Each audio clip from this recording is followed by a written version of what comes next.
आइए एक कड़वा सच सबके सामने हम प्रस्तुत करें। गंदा एवं प्रदूषित पानी, उसके माध्यम से नरसंहार और लापरवाही, इनके अपराधी कौन, इसकी हम संपूर्ण जानकारी आपके सामने प्रस्तुत कर रहे हैं। इंदौर में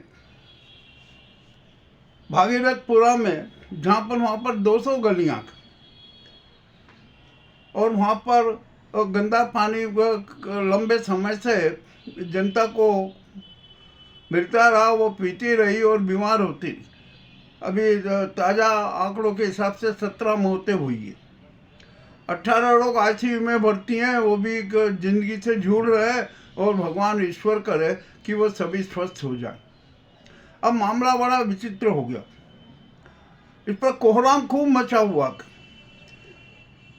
राजनेता बयानबाजी कर रहे हैं, राजनीतिक दल मैदान में गए, जनप्रतिनिधि मैदान में गए, सब अपने अपने बयान जारी कर रहे हैं, किंतु जो मूल समस्या है उस पर किसी का ध्यान नहीं है। और क्यों नहीं है, इसका भी कारण स्पष्ट है। गंदी राजनीति, स्वार्थी राजनीति, अब लापरवाही और उन्माद। अब यह आखिरकार ये हुआ है ना, तो इस स्थिति के अपराधी कौन? और यह प्रदूषित पानी और गंदा पानी सिर्फ इंदौर की समस्या नहीं है, मध्य प्रदेश की समस्या नहीं है, ये तो पूरे देश की समस्या है और 60 से 80 करोड़ जनता से जुड़ा मामला है। इस मामले में बड़ी गंभीरता से विचार करना पड़ेगा। तो हम सारी लंबी चौड़ी तो बात करेंगे ही और उस पर गंभीर विचार करेंगे। अभी जम्मू में, कश्मीर में भी गंदे पानी और प्रदूषित पानी का मामला सामने आया। हाँ, और मध्य प्रदेश के अनेक शहरों में भी मामला सामने आ रहा है। सब जगह, महाराष्ट्र में, गुजरात में भी बड़ी समस्या आ रही है। मामला बड़ा विचित्र हो रहा है। अब ठीक है, जो भी होता है ना, तो आइए हम सबसे पहले मध्य प्रदेश की चर्चा कर लें कि यहाँ पर प्रदूषित पानी और गंदा पानी सप्लाई क्यों होता है, इसके अपराधी कौन है। आइए अब हम सबसे पहले उन अपराधियों की सूची आपके सामने प्रस्तुत करते हैं। सबसे पहले बड़ा अपराधी मध्य प्रदेश सरकार का, दूसरा यहाँ का प्रदूषण बोर्ड है, तीसरा यहाँ का नगरीय निकाय है, वहाँ के अफसर हैं, और चौथा जो ये नेता शाह है ना, ये सारे नेता जो पार्षद बनते हैं, ये बनते हैं महापौर अध्यक्ष, ये भी अपराधी हैं। तो ये अपराधियों की एक सूची है। अब आप कहेंगे कि यार आपने ये कैसे अपराधी इनको घोषित कर दिया। मैं सप्रमाण बात रख रहा हूँ। हमारे यहाँ पर पहले मध्य प्रदेश में लोक स्वास्थ्य यांत्रिक विभाग अलग से था, उसका काम अलग होता था, उसके अफसर अलग होते थे, उसका नियंत्रण अलग होता था और वो सारे जल प्रबंधन की व्यवस्था करता था। पर उस समय गंदा पानी की शिकायत इतनी नहीं आती थी जितनी आज आ रही है। इसका कारण ये हुआ कि मध्य प्रदेश सरकार ने लोक स्वास्थ्य यांत्रिक यानी पीएचई को नगर निगम के सुपुर्द कर दिया कि ये आप ही चलाइए, आप ही को सारी व्यवस्था करना है। ठीक है, ये हो गया। ये मध्य प्रदेश सरकार का सबसे बड़ा अपराध था ऐसा करना। इसका भी एक कारण है कि यहाँ पर जो नगर निगम को पीएचई सुपुर्द किया गया ना, तो वहाँ की प्रशासकीय व्यवस्था में किसी प्रकार का कोई सुधार ही नहीं किया गया। कौन होगा चीफ, कौन होगा प्रभारी, कौन किस पर नियंत्रण करेगा, कौन क्या व्यवस्था देखा, इसकी कहीं भी स्पष्ट बात नहीं है। जो भी ये चल रहा है बस ठीक है, नगर निगम में जो चल रहा है अफसरशाही है, नेताशाही है, जो चल रहा है वो चलता रहे। तो मामला बड़ा बिगड़ता गया। जनता बार बार शिकायत करती रही और सारा मामला उजागर हो गया। अब यहाँ पर कोई नियंत्रण करने वाला तो है नहीं। अब किससे क्या कहे, कौन शिकायत करे। जनता शिकायत करती है, लाल पेंडिंग में चली जाती है, लाल फीताशाही में उलझ जाती है। मामला तो बहुत ही गड़बड़ा हो गया। तो तो कोई भी जवाबदार है ही नहीं, कोई भी जवाबदेही अपनी मानने को तैयार ही नहीं है। तो मध्य प्रदेश सरकार सबसे बड़ी अपराधी सिद्ध हुई। दूसरे में नगर निकाय जो हैं वो बड़े उन्मादित लगे, पक्षपात करने लगे, जनता की उपेक्षा करने लगे, दूसरे बड़े अपराधियों के। तीसरे अपराधी जो है पार्षद, नेता और ये जो है ना अपने अपने पक्ष वालों को प्रभार देते ये करते हैं सारा, तो उसके कारण भी लापरवाही होती है और मामला उलझता ही जाता। प्रदूषण बोर्ड है, प्रदूषण बोर्ड को भी जल, वायु, ध्वनि प्रदूषण पर नियंत्रण रखना चाहिए, वो भी लापरवाह है। ठीक है, जो चल रहा है वो चल रहा है। और जो ये नेता लोग हैं जो सभी दलों के, में एक दल का नहीं, सभी दलों के नेता भी अपने आप में बड़े लापरवाह हैं, उन्मादित हैं। उनको किस प्रकार का भ्रष्टाचार करना होता है, बस उनको ये रहता है खाओ खाओ, हर तरीके से खाओ, यही उनकी नीयत रहती है। उनके गुर्गे जो पार्षद रहते हैं वो सब मिलके खाने की योजना बनाते हैं, और जो विपक्षी पार्षद हैं उनको भी किसी तरीके से अपने जाल में फंसा लेते हैं और वह फंस जाते हैं, और जो भ्रष्टाचार की जो भीख होती है ना वो उसको खाकर अपने आप को गौरवान्वित महसूस करते हैं। यह है पूरे अपराधी तत्व। भागीरथपुरा का जो कांड हुआ है ना, ये तो एक कांड है ही, नरसंहार है ही, और इसके लिए जो हमने जो अपराधी चेहरे ठहराए ना वही दोषी हैं। और ये जाल पूरे देश में चल रहा है। अभी रिपोर्ट आई है कि 80 करोड़ जनता इस गंदे पानी और प्रदूषित पानी से प्रभावित हो रही है, अनेक प्रकार की बीमारियां हो रही है, वो उपचार में उनका पैसा चला जाता है। अब हम जीडीपी की बात करते हैं कि 7.6% है, परंतु जरा देखिए कि जो परिवारों के व्यय में कितना व्यय हो रहा है, उपचार व्यय कितना जा रहा है, अन्य प्रकार के व्यय कितने हो रहे हैं, तो जीडीपी तो मेरा ख्याल है कि जहाँ तक 1 या 2% ही रहेगी, तो ऐसे देश का कैसे विकास होगा। ये भी एक मामला बड़ा विचित्र है, तो सरकारों को भी सोचना पड़ेगा। और प्रदूषित पानी की समस्या, गंदे पानी की समस्या सिर्फ शहरों में नहीं है, ग्रामीण अंचलों में भी है। ग्रामीण अंचलों में भी इसका बड़ा कोहराम मचा हुआ है। सब जगह प्रदूषण प्रदूषण प्रदूषण की बात आती है, पर सरकार कोई ठोस कदम नहीं उठाने पाती। अब देखिए आप जगह जगह हैंडपंप खोद दिए गए। ठीक है, पहले हैंडपंप से सप्लाई होता था, किंतु जब हैंडपंप खोदने की जगह भी तो सुरक्षित होना चाहिए ना।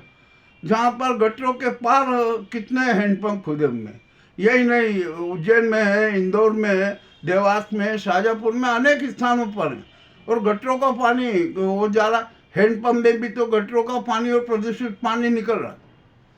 और यहाँ पर हम मध्य प्रदेश सरकार से, नगरीय निकायों से, स्थानीय निकायों से और वहाँ के अफसरों से पूछना चाहते हैं कि पानी की टीडीएस कितनी होना चाहिए, कितने टीडीएस का पानी पीने लायक होना चाहिए, आप ये स्पष्ट बताइए।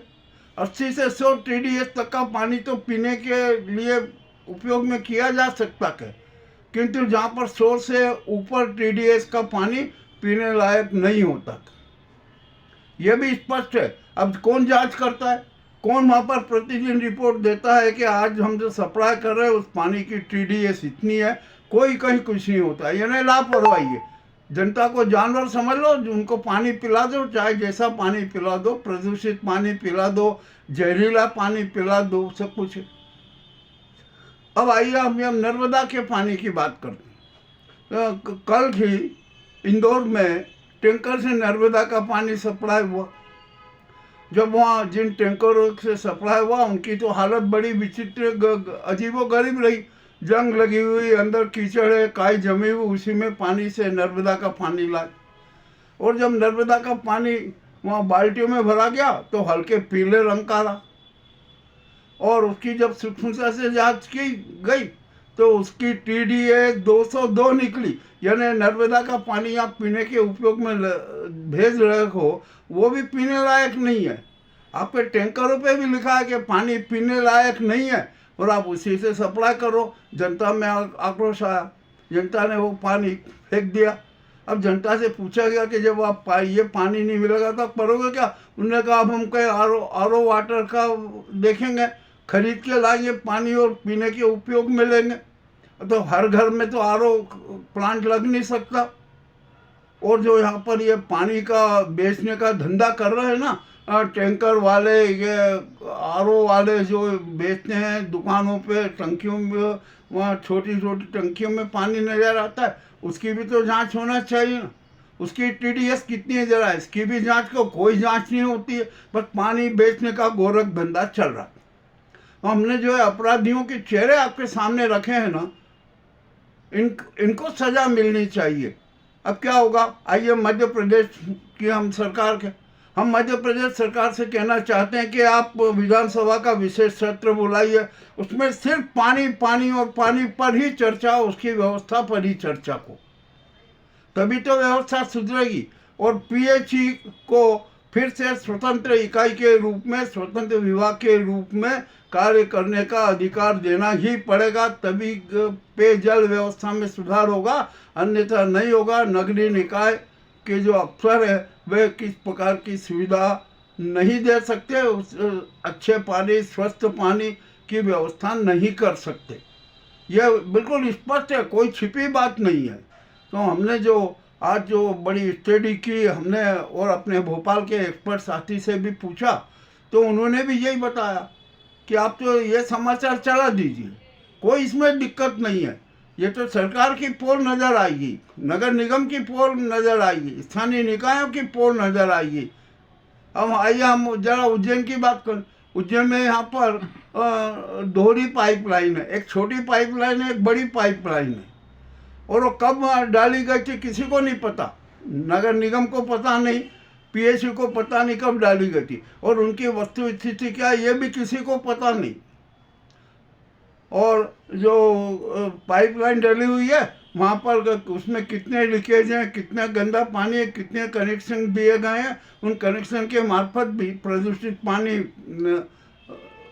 पाइपलाइन में चला जाता है, तो पानी तो प्रदूषित होगा ही ना, टीडीएस तो प्रभावित होगा, परंतु टीडीएस जांच करने की कोई व्यवस्था ही नहीं है। अब ठीक है, जो भी ये होगा ना, तो उज्जैन के लिए तो मेरा ख्याल है कि यहाँ पर 18 किलोमीटर के क्षेत्र में दोहरी पाइपलाइन बिछी हुई है। अब शहर का विकास हुआ तो हो सकता है कि ये 22 से 24 किलोमीटर तक की हो जाए, तो अब पाइपलाइन बदलना पड़ेगी, सड़ चुकी हैं वो। तो उसके लिए अब बजट की बात है, बजट कितना होगा, तो मेरे हिसाब से और हमारे मान से करीबन 230 से 260 करोड़ के बजट में सारी पाइपलाइन बदली जाएगी। और वो पाइपलाइन बदलना कब है, सड़क बनने के पहले बदलना है, नहीं तो आपने नहीं बदली ना और सड़क बना दी तो सड़क फिर खुदेगी।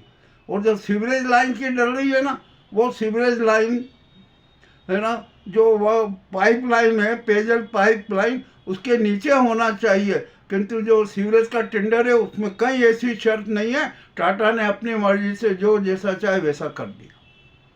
तो ये जो डीपीआर बनती है ना, ये भी बड़ी डिफेक्टिव बनती है। हमने स्पष्ट कहा है कि डीपीआर को विवेकवादी होना चाहिए, परंतु कहीं नहीं। अभी नरसिंह घाट के पास में समय पुल बना, वहाँ की डीपीआर बनी थी, सारा मटेरियल डाल दिया और अब फिर डीपीआर बदल दी। अब वो मटेरियल उठाने का फिर से ठेका देना पड़ा कि भैया ये मटेरियल निकालो, पहले मटेरियल डालने का पैसा दिया, अब मटेरियल निकालने का पैसा दिया जा रहा। तो ये सारे नाटक हो रहा है ना, ये नाटक बहुत घिनौने का है, और ये सारा का सारा अविवेकहीनता का परिणाम है, सरकार की विवेकहीनता के, प्रशासन की विवेकहीनता के, निकायों की विवेकहीनता के, और इस प्रकार के सारा मामला। अब जनता शिकायत कर देती है, कोई सुनता नहीं है, चुप हो जाती है, मौन होकर बैठ जाती है, और ये मौतों का उपहार उसे मजबूरी में सहन करना पड़ता। चलिए, अब जो भी बात हुई ना, तो हमने जो गंदे पानी और प्रदूषित पानी के अपराधियों की जानकारी आपको प्रेषित कर दी है। जरा आप भी सोचिए कि जो हमने प्रस्तुति दी है वो सच है या काल्पनिक है या परिकल्पना है। आप खुद ही सोच लेंगे और आप ही निर्णय कर लेंगे कि नहीं नहीं, जो अपराधियों के जो नाम जताए गए हैं ना, ये सच्चे अपराधी हैं नरसंहार के लिए। इंदौर का जो भागीरथपुरा तो एक प्रतीक बन गया। यदि वो घटना नहीं होती तो इस बात की कोई चर्चा भी नहीं होती। ठीक है, अब जो भी हो गया ना, अब सरकार को चाहिए कि वो किस प्रकार से निर्णय ले और विधानसभा का विशेष सत्र बुलाया जाए, उसमें सिर्फ पानी की ही चर्चा हो। आपकी ये प्रस्तुति कैसी लगी हमें अवश्य बताएं। बहुत बहुत धन्यवाद। हाँ।